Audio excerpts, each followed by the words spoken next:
오늘 하나님 말씀은 요한복음 20장 30절에서 31절까지 말씀입니다. 우리 한 목소리로 함께 합동합니다. 같이 읽습니다. 예수께서 제자들 앞에서 이 책에 기록되지 아니한 다른 표적도 많이 행하셨으나 오직 이것을 기록함은 너희로 예수께서 하나님의 아들 그리스도이심을 믿게 하려 함이요 또 너희로 믿고 그 이름을 힘입어 생명을 얻게 하려 함이니라. 아멘. 예, 이것은 하나님의 말씀입니다. 하나님의 말씀은 능치 못함이 없습니다. 아멘. 제가 한번 더 기도할게요. 하나님, 오늘 우리에게 하나님 말씀 허락하여 주시니 감사합니다. 이 말씀이 우리에게 능력이 되고 우리에게 생명이 되게 하여 주시옵소서. 예수 그리스도 이름으로 간절히 기도합니다. 아멘. 미국의 14살짜리 소년이요, 하버드 대학교에 졸업을 하는 일이 있었습니다. 그 사람의 이름은 뭐라고 되어 있죠? 윌리엄 제임스 사이디스라는 사람입니다. 이 사람은 유명한 미국의 심리학자의 아들이었어요. 20개월 때부터 공부를 시작을 했대요. 그래서 5살 때 생리학은 이제 그 의사가 되려면 꼭 공부해야 될 학문이죠. 생리학을 공부하기 시작을 해서 10살까지 집에서 공부하다가 11살에 하버드에 입학을 해서 15살에 하버드 대학을 졸업했습니다. 이런 사람을 우리가 뭐라고 부르죠? 예, 천재라고 부르죠. 천재입니다. 천재. 그런데 이 사람은요, 유명한 무신론자였어요. 어느 정도였냐면 누가 성경을 인용하거나 성경을 읽는 것만 봐도 염증을 느낄 정도로, 야, 그런 말 전혀 믿지 않으니까 조용히 해! 이런 식으로 그렇게 소리칠 정도로 공개적으로 그렇게 극단적인 무신론자였습니다. 그런데 문제는 이 사람의 마지막이었어요. 이 사람의 말로가 어떻게 되었을까요? 예, 정신병원에 입원하기를 수차례 반복하다가 성격장애와 불행한 삶으로 그의 삶을 마무리했다라는 것을 우리가 볼 수 있습니다. 뭐 비단 이 사람만 그런 것이 아니고요. 좀 수많은 무신론자들이 이런 경향성이 있어요. 뭘 믿지 않습니까? 예, 성경을 부정합니다. 그러니까 무신론자들의 특징은 하나님의 존재를 믿지 않는 거잖아요. 그런데 그렇다고 해서 무신론자들이 신이 아예 없다? 뭐 그렇게 하진 않아요. 난 내가 신을 믿지 않을 뿐이지 뭐 저 사람이 신이 있다고 말하지 뭐 하나님에 대해서 이야기하는 거에 괜찮다고 생각합니다. 그런데 극단적으로 뭘 싫어합니까? 뭘 인정하지 않습니까? 성경을 인정하지 않습니다. 성경. 그리고 더 성경이 하나님의 말씀이다라는 사실을 인정하지 않아요. 여러분, 성경이 기록된 목적에 대해서 오늘 하나님의 말씀은 우리에게 이야기하고 있습니다. 요한복음을 우리 성경을 보면 성경에 수많은 기적과 이적과 교훈 여러 가지들이 있잖아요.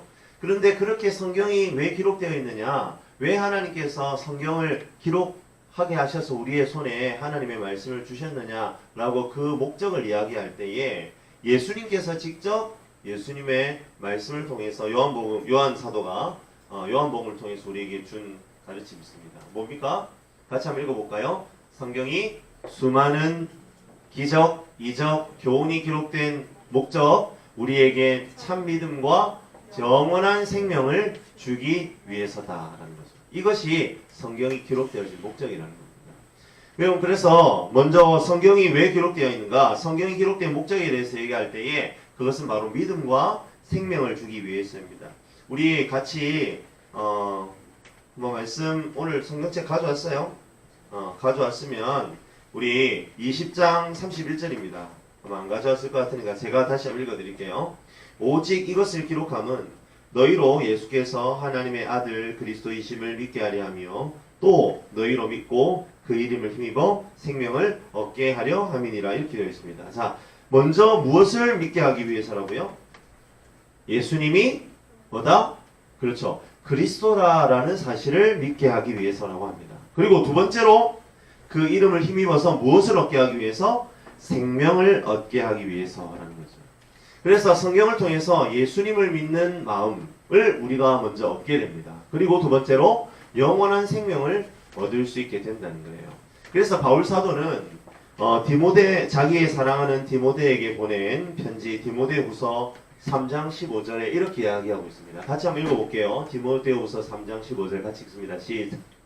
시작. 성경을 너희로 하여금 그리스도 예수 안에 있는 믿음으로 말미암아 구원에 이르는 지혜가 있게 하느니라. 이처럼 성경은요 무엇을 준다고요? 그렇죠? 구원에 이르는 지혜를 우리에게 허락해 준단 말입니다. 그러니까 우리가 성경을 통해서 예수님을 만나는데 예수님의 어떠하심? 하나님의 아들 되심. 즉 예수님 그분이 하나님이다라는 사실을 믿게 된다는 거예요. 성경을 통해서 우리는 영원한 생명을 얻게 된다는 겁니다. 여러분 꼭 기억해야 됩니다. 우리가 방금 우리 이상희 선생님이 찬양 인도하면서 우리를 구원하고 우리를 거듭나게 하는 거 뭐밖에 없다고요? 예수의 보혈밖에 없다. 우리가 그렇게 고백하며 찬양하고 주님께 올려드렸잖아요. 여러분 이 세상에서 다른 것으로 우리가 구원을 얻을 방법이 없습니다. 예수님이 구원을 받게 하시는 구원받게 하는 길이고 생명이고 진리가 되시는데 여러분 그것을 어디에서는 알 수 없다는 거예요. 세상의 지식으로는 세상의 방법으로는 그걸 얻을 수가 없단 말입니다. 그것을 얻을 수 있는 유일한 방법 무엇입니까? 바로 성경을 통해서다라는 것을 우리에게 말씀해 주고 있다. 여러분 그렇다면 이제 여기에서 여러분에게 물어야 될 질문이 있는 거예요. 여러분 무엇입니까? 바로 예수님에 대한 믿음이 나에게 있느냐라는 질문입니다. 여러분 제가 여러분에게 한번 질문해 보겠습니다. 여러분 대답은 하지 마시고 마음속으로 한번 대답해 보세요. 여러분은 예수님에 대한 믿음이 있습니까? 여러분 예수님에 대한 믿음이 있다면 여러분 그것은 반드시 무엇으로 드러나게 되어 있습니까? 입술의 고백으로 드러나게 되어 있습니다. 그리고 우리의 삶을 통해 예수님을 향한 믿음이 드러나게 되어 있습니다. 여러분 성경에는 예수님을 만나서 자신의 믿음을 드러냈던 수많은 사람들에 대한 기록이 있습니다. 오늘 3명의 사람을 한번 살펴봅시다. 첫 번째로 누구입니까? 베드로입니다. 우리 말씀 한번 같이 읽어볼게요. 누가복음 8장 29절입니다. 같이 읽습니다. 시작. 또 물으시되 너희는 나를 누구라 하느냐? 베드로가 대답하여 이르되 주는 그리스도시이다 하매 아멘. 여러분 이게 누구의 고백이라고요? 베드로의 고백입니다. 여러분 이 고백은 뭐냐면 이스라엘 백성들이 예수님이 오기 전까지 메시아 사상이 있었어요. 그러니까 자기들 구원할 구원자가 바로 메시아인데 그 메시아가 바로 누구란 말입니까? 그리스도 즉 예수님이다라는 고백이 베드로의 입술을 통하여 고백되었답니다. 여러분 이처럼 내 마음 가운데 예수님을 믿는 믿음으로 충만할 때에 반드시 그 입술을 통하여 무엇이 고백된단 말입니까? 예수님은 나의 주님이십니다 라는 고백이 드러나게 된다는 거죠. 그리고 그 고백에 우리는 순종하는 삶을 살 수밖에 없습니다. 또 한 명의 인물이 있습니다. 베드로는 예수님 제자니까 그렇게 고백할 수 있었겠죠. 그렇게 말씀하신다면 그 다음 인물은 예수님하고는 전혀 상관이 없는 한 인물이었습니다. 누구입니까? 예수님께서 십자가에 달려 돌아가실 때에 그 옆에 서 있었던 백부장입니다. 백부장은 100명의 부하를 거느리는 장수를 말하죠. 백부장입니다. 자, 백부장의 고백입니다. 마태복음 27장 54절 같이 한번 읽어볼까요? 시작. 백부장과 및 함께 예수를 지키던 자들이 지진과 그 일어난 일들을 보고 심히 두려워하여 이르되 이는 진실로 하나님의 아들이었도다 하더라. 아멘. 여러분 하나님의 아들이다 라는 고백은 좀 더 우리가 이해하기 쉽게 표현한다면 뭐냐면 그분이 하나님이구나 라는 고백입니다. 여러분 백부장은요 비록 예수님을 십자가에 처형하는 임무를 맡은 로마의 군인이었습니다. 하지만 예수님의 십자가 사건을 목격하면서 이분이 진짜 하나님의 아들, 이분이 진짜 하나님이구나 라는 것을 고백하게 되었다는 겁니다. 예수님이 하나님이심을 깨닫게 되었던 거죠. 여러분 예수님을 향한 믿음이 내 마음 가운데 고백될 때에 베드로는 예수님을 향하여 뭐라고 고백하였다고요? 주님으로 고백했다고 했습니다. 더불어 예수님을 향한 믿음이 내 마음속에 고백되어질 때 우리는 뭐라고 고백할 수밖에 없습니까? 예, 그렇습니다. 예수님이 바로 하나님이십니다 라는 고백이 우리 가운데 충만케 된다는 거죠. 한 명 더 살펴봅시다. 베드로와 똑같이 12제자 중에 한 명이었던 도마의 고백입니다. 우리 도마의 고백 요한복음 20장 28절입니다. 같이 한번 읽어볼게요. 시작. 도마가 대답하여 이르되 나의 주님이시요 나의 하나님이시니이다. 아멘. 예, 이거 완전히 베드로의 고백과 백부자의 고백을 하나로 짬뽕해 놓은 거죠. 이렇게 고백할 수밖에 없다는 겁니다. 예수님을 향한 믿음이 내 마음 가운데 일어날 때에, 드러날 때에 예수님 당신은 나의 주님이시고 예수님 당신은 나의 하나님이십니다 라는 고백이 일어나게 된다는 겁니다. 여러분, 이 고백을 하기 위해 우리에게 무엇이 필요하다고요? 예수님을 향한 믿음이 필요합니다. 근데 여러분 예수님을 향한 믿음이 무엇을 통해서만 일어날 수 있다고요? 무엇을 통해서 우리 마음 가운데 이 믿음이 자라고 일어날 수 있다고요? 여러분, 오직 성경을 통해서요. 오직 하나님의 말씀을 통해서만 우리의 마음 가운데에 참된 믿음, 예수 그리스도가 나의 주님이시고 예수 그리스도는 하나님의 아들이십니다 라는 그 고백이 우리의 삶을 통해 일어날 수 있다는 겁니다. 더불어 여러분, 우리가 예수님을 믿을 때에 무엇을 얻게 됩니까? 영원한 생명을 얻게 됩니다. 여러분, 이것은 성경과 어떻게 연결되죠? 성경을 통해서 예수님이 나의 주님이심을, 예수님이 하나님이심을, 그리스도이심을 알게 되고 더불어 우리로 하여금 무엇을 얻게 된다는 겁니까? 영원한 생명을 얻게 된다는 거예요. 그렇기 때문에 여러분, 우리가 하나님의 말씀을 통하여 영원한 생명을 얻게 된다라고 우리는 이야기할 수 있는 겁니다. 여러분, 예수님을 믿는 사람에게는 예수님이 주시는 생명을 얻게 되는데 그 예수님이 주시는 생명을 요한 사도는 무엇이라고 말했습니까? 영원한 생명, 영생이라고 말했습니다. 성경을 통해서 예수님이 어떤 분이신지, 그리고 나를 위하여 어떤 일을 하셨는지, 그것이 어떤 의미인지를 우리가 성경을 통해서 깨닫게 된다는 거죠. 그리고 성경을 통해 깨달을 때에 우리는 무엇을 얻게 된다는 겁니까? 예수 그리스도께서 허락하시는 그 생명을 얻게 됩니다. 근데 여러분, 그 생명을 얻게 되는 방법이요, 다른 것이 없습니다. 그것이 요한복음 1장 12절에 나타나 있는데요. 우리 같이 한번 읽어보겠습니다. 요한복음 1장 12절입니다. 같이 읽습니다. 시작. 영접하는 자, 곧 그 이름을 믿는 자들에게는 하나님의 자녀가 되는 권세를 주셨으니. 아멘. 여러분, 예수님이 하나님의 아들이시고 예수님이 주님이시다라는 것을 깨달았어요. 여러분, 그런 게 깨닫는 것으로 끝난다고요? 알게 되는 것으로 우리가 구원을 얻는 것, 알게 되는 것으로 우리가 새로운 생명을 얻는 것 아니라는 거예요.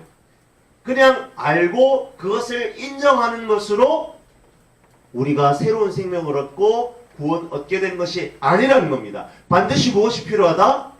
영접하는 사건이 필요합니다. 여러분, 영접은 뭘까요? 우리가 예수 그리스도를 하나님으로 인정하고 그분을 주님으로 인정하는 것, 여러분, 그것이 영접의 시작입니다. 하지만 그것이 영접은 아니에요. 여러분, 거기에서 출발해서 어떻게 되어야 된단 말입니까? 도마의 고백처럼, 예, 예수님 주님이십니다. 근데 나의 주님으로 모셔드립니다. 그렇습니다. 예수님 하나님이십니다.